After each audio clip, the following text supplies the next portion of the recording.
Amigos de Cinéfilos en Apuros, bienvenidos sean. Yo soy Elías Leonardo y en esta ocasión vamos a platicar de Superman de 1978, una película que se reestrena del 27 de abril al 3 de mayo en Cinépolis con motivo del 45 aniversario del estreno del filme. ¿Por dónde empezar? ¿Por dónde comenzar a platicar de ella? Bueno, creo que un punto inicial es el hecho de saber y ver cómo ha cambiado la forma de hacer cine de superhéroes, no tanto solamente en lo visual, sino en el fondo, en la estructura de contar una historia. Y aquí lo vemos con algo muy palpable. Actualmente vivimos tiempos en que el público a veces va a las salas para ver nada más las escenas postcréditos. Se olvida de todo lo que vio a lo largo de 2 o 3 horas. La película pasa a ser desechable, ni siquiera se comenta, sino que la conversación gira alrededor de lo que muestran las escenas postcréditos y ya lo que corresponde a la elaboración de teorías y conjeturas. En cambio, Superman, si uno la repasa nuevamente, notará que en la secuencia inicial, en las primeras escenas, prácticamente en la introducción, nos avisa que va a haber una segunda película. Ahí está. Intencional o no, fortuito o no, planeado o no, Superman nos dice que va a haber una segunda película, luego iniciando la primera película. No tiene que esperar a un desenlace que diga, continuará, o a un desenlace con escenas postcréditos, o un final que deja al espectador con esta inquietud de, y sí, y no. Desde un principio nos dice que va a haber una segunda película, y es más, o sea, tan lo avisa que pasa como desapercibido a lo largo del filme, y eso implica precisamente ponerle atención a la historia que nos está contando Superman, ponerle toda la atención a la película, olvidarnos de si va a haber o no una segunda parte, sino más bien concentrarnos en lo que nos está ofreciendo esta primera parte. Eso es algo que tiene Superman. Luego, por otra parte, en esta, vamos a decir, comparación entre la forma en que se cuenta actualmente una película de superhéroes a lo que muestra Superman, está también el respeto al lenguaje cinematográfico y un respeto también al público. ¿En qué sentido? En que el público no es tonto y que se le van a brindar las herramientas no solamente para que se entretenga y se divierta, sino para que también reflexione o valore algunos detalles que está ofreciendo la trama. Por ejemplo, si nos vamos al tema del lenguaje cinematográfico, este Superman lo van a detectar con algo tenue como lo es la cámara. ¿A qué voy? En la adolescencia de Clark Kent, en este lugar campirano, rupestre, tan bello, tan hermoso, lleno de libertad, los encuadres son muy abiertos, son demasiado abiertos precisamente para mostrarnos este aire libre que respira Clark Kent, este lugar donde no hay dificultades, donde no hay adversidades y donde todo es tranquilidad. Eh, pero en ese momento crucial también es donde él dice, bueno, creo que ya llegué a la mayoría de edad y algo me indica que debo encontrar mi sentido en la vida. ¿Para qué son mis poderes? ¿Qué debo hacer? Eso lo tengo que hacer fuera de aquí, fuera de este lugar. Y la despedida es precisamente con estos encuadres y estos movimientos de cámara que muestran este territorio tan bello, tan hermoso y tan libre. Y da el salto a un Clark Kent adulto, ya interpretado por Christopher Reeve, que trabaja como reportero en un diario. Entonces vamos a ver los encuadres mucho más cerrados, mucho más oprimidos. Vamos a sentir casi cómo se respira el ambiente de esa redacción y estamos sintiendo al mismo tiempo la presión que él puede tener en su interior. ¿Por qué? Porque recordemos que Clark Kent está lidiando con saber para qué está en la Tierra, cuál es su misión aquí, para qué le van a funcionar los poderes con los que nació, y por otro lado porque empieza a experimentar estas cuestiones humanas naturales como la atracción física por una mujer como es Lois Lane, y no solamente la atracción física sino también el sentimiento, lo emocional.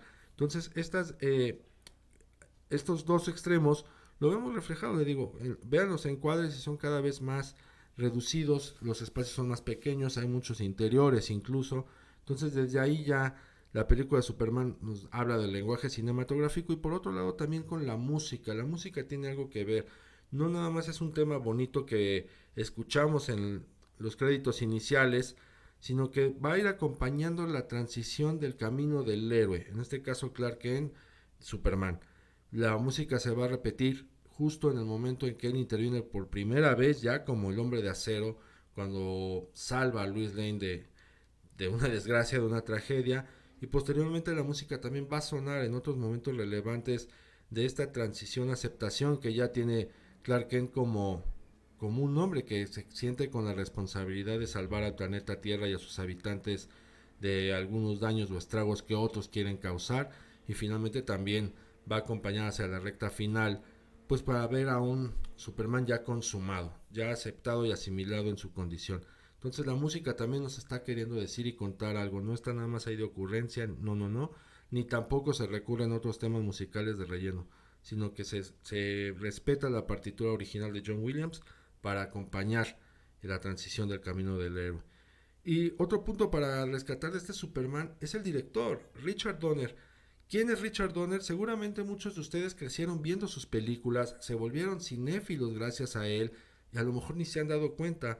Richard Donner es un director que además fue muy versátil, con muchísimo oficio, y eso se nota en las películas que ha dirigido, y que no solamente hizo buen cine de entretenimiento industrial, sino que también trató de apegarse al respeto al lenguaje cinematográfico y al público. No nada más dejarle una película con la que se fuera de buenas y agradecido a casa, sino que también le deja tintineando algunas cosillas.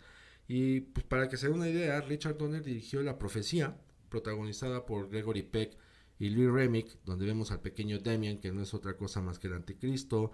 Dirigió Arma Mortal, esta dupla de Danny Glover con Mel Gibson, donde vemos a Mel Gibson como un policía un poco desquiciado, fuera de sus cabales, paranoico, mientras que Danny Glover es el contrapeso de un policía que trata de ser sensato, prudente y utilizar la razón.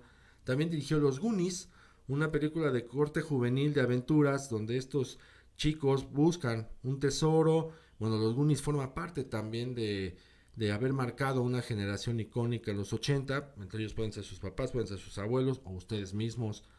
Y también tiene películas tan bonitas y hermosas como lo fue Lady Hawk, El hechizo de Aquila, esta película que protagonizaron Roger Howard y Michelle Pfeiffer, donde son una pareja que no pueden estar juntos debido a una maldición.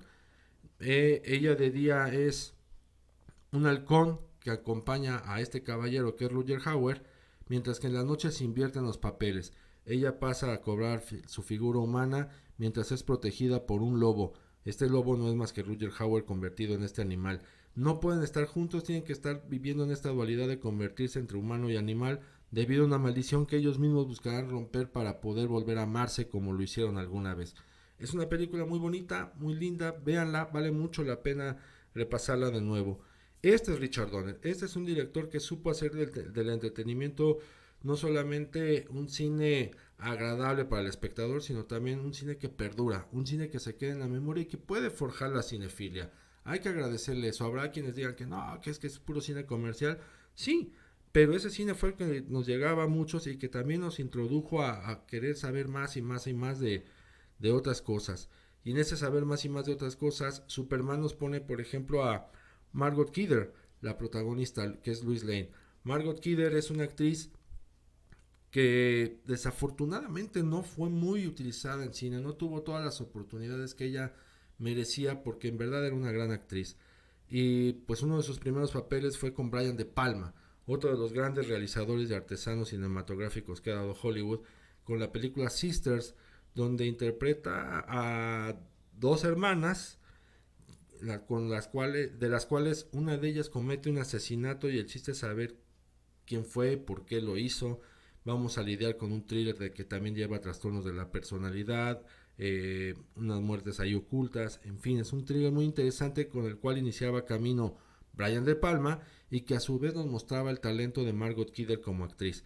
Eso lo percibió y lo adoptó rápidamente Richard Donner al darle el papel de Lois Lane, gracias a que también Margot Kidder en la vida real, en ese momento de su vida, era una persona que lidiaba mucho con las confusiones alrededor de su vida, confusiones en todos los sentidos, emocional, mental, espiritual. Era considerada una chica muy rebelde, demasiado rebelde, con conflictos de personalidad que a la postre también le fueron detectados algunos trastornos que desafortunadamente y tristemente la llevaron a tomar la decisión de quitarse la vida en la recta final de sus días. Pero bueno, ella tenía que lidiar con esta es de estas cuestiones de su propia personalidad, y eso también le agradó a Richard Donner porque la sentía una actriz auténtica, original, y por eso se quedó también con el papel. Y lo vemos en la película con detalles como tan sutiles, que parecen sutiles, pero ahí están, como cuando conoce a Clark Kent en la redacción, vemos que Clark Kent pasa por atrás de ella y sin querer le rozan una connotación un poco sexual y erótica, y ella sabe manejar la situación, eh, para que posteriormente lo veamos en su primera cita ya como Superman y Lois Lane, donde ella le pregunta a ver de qué color es la ropa interior que trae, y una vez que Superman sabe de qué color es, le vuelve a preguntar, bueno, ¿y te gusta ese color? O sea, sabe manejar ese tono erótico, sabe manejar ese tono de seducción también coquetón, travieso, y al mismo tiempo mostrar las fortalezas que tiene en su oficio y su profesión, que es el de ser periodista. En ese caso, Superman también nos plantea y nos hace visible cómo en 1978 pues empezaba a dársele el valor y el reconocimiento a la mujer dentro de un campo, y en este caso es dentro del periodismo, y lo vemos no solamente en la forma en que Luis Lane va a buscar las noticias, sino en lo que no se ve o en lo que sí se ve, que es ella no está hecha para hacer noticias de relleno ni cubrir eventualidades, sino tiene las noticias de 8 columnas, las noticias importantes. Eso habla también de una aceptación y una valoración del oficio periodístico hacia la mujer y por parte de la mujer en esos años. Y por último, lo manifiesta también en otra pequeña escena, en un pequeño diálogo, cuando Clark Kent le pregunta, oye, pues que tú no descansas, tú no tienes tiempo libre, y le dice, mira, ya vi qué es lo que hacen otras mujeres como mi hermana en sus tiempos libres. Cuidan hijos, cuidan al marido y a eso se dedican. Y dice, no, pues yo la verdad prefiero dedicarle mi tiempo libre a lo que me gusta, a lo que me apasiona. Entonces ya también era esa rebeldía que tenía ella en la vida real, la manifestó de alguna u otra manera, la transmitió en su personaje para hacer notar que también en 1978, año en que se estrenó la película, se empezaban a abrir ya esos nichos y se empezaban a vencer esos estigmas y esas barreras de que la mujer estaba hecha para una cosa y que no tenía condiciones ni talentos para otra. O sea, son detallitos, lecturas que nos va arrojando Superman y que nos permite también conocer, o inquietarnos por conocer un poco más acerca de quiénes son sus protagonistas, de qué lecturas o sublecturas nos está arrojando alrededor de su historia. Disfruten Superman, véanla y a ver qué conclusiones sacan ustedes. Lo importante es seguir platicando las películas.